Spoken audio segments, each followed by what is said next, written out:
You might think this is the most extreme fish out of water scenario, but in reality, rural Nebraska puts these students right in their element. They all attend a one-of-a-kind agricultural high school in the heart of Chicago, preparing them to maybe one day call a place like the wide open spaces of Nebraska home.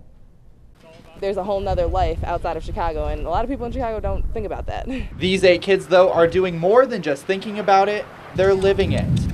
I haven't left Chicago in about 6 years, and being here now, I'm like, oh, I don't want to ever go back there. Camber Kutkowski and her classmates attend Chicago High School for Agricultural Sciences, a school with over 70 acres of land where students take ag-focused classes in addition to their regular course loads. Though it's in the heart of a major city, they still have room for livestock, which is how this trip came together.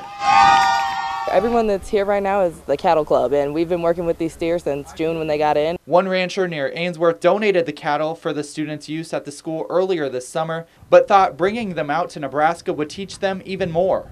And I feel like this experience has taught them more about applications of agriculture, careers in agriculture, the opportunities, than possibly the entire year that I have them in class.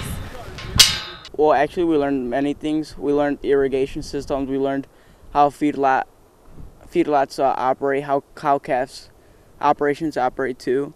Students say being around so much agriculture gives them better perspective about how the food they eat gets produced and all the work that goes into it.